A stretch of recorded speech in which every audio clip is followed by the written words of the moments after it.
Hey, gang, I got completely sick of sitting at my desk, so I'm in my painting studio, which is also my garage, to give you a quick little comments about your week 2 videos and your discussion boards and your lexicon. I really appreciate how much work you guys have put in already.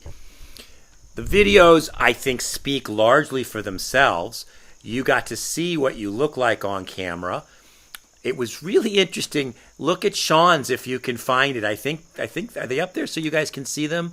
If not, ask Sean to show him. He did it in his car, and it made me think of Carpool Karaoke with what's his name. And instead of talking to a whole audience, it really felt like he was just talking one-on-one to me. This is a really interesting thing about working on video, working via screen. You guys are getting that embarrassment and the tension that comes from performing when you know that you're talking to somebody, but it's so different from talking in a room with 22 faces.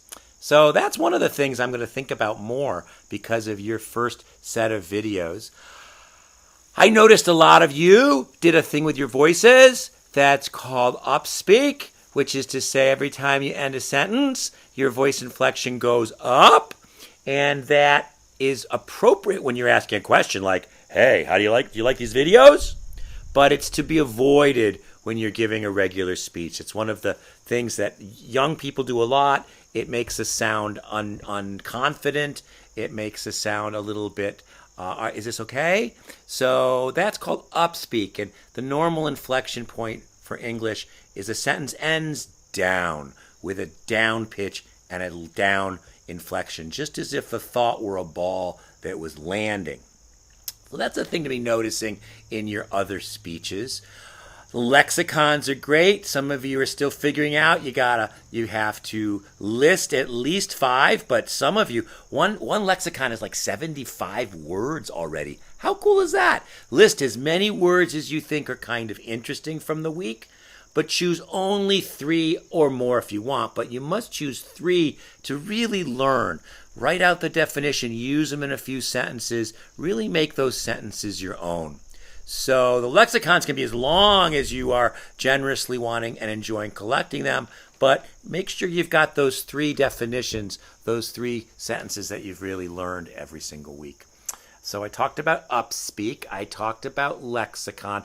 Oh, the last thing I want to say simply is that most of you are doing really, really great work on the discussion boards. So always you're going for 300 to 500 words in the primary post. That's a good page or 2 of thoughtful reflection. It's a chance to use the vocabulary from the reading. It's a chance to think, reflect upon the ideas. I think it's a really good idea to read the discussion board posts before. Let them sit on your brain a little bit while you're reading. We're really urging you to get up to college level writing that is dealing with the vocabulary, the ideas, the applications of those ideas. And then more and more, I'm also seeing the discussion board responses are substantial. It's always good to quote a specific sentence that you've read that you liked, or question an idea, or take issue with the person, as opposed to simply, I like your post.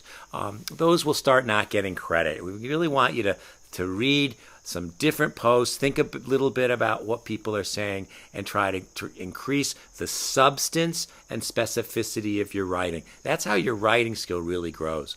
So I'm glad some of you think this class is already creative. You can see in my class, in my room, you can see there's a big, weird, kind of bizarre painting I'm working on. This is an old painting a friend gave me that I just love, about 2 dogs. I'm on the abstract side of the painting world. Here's a really weird yellow one that I made a couple weeks ago, and a prettier blue one that I made.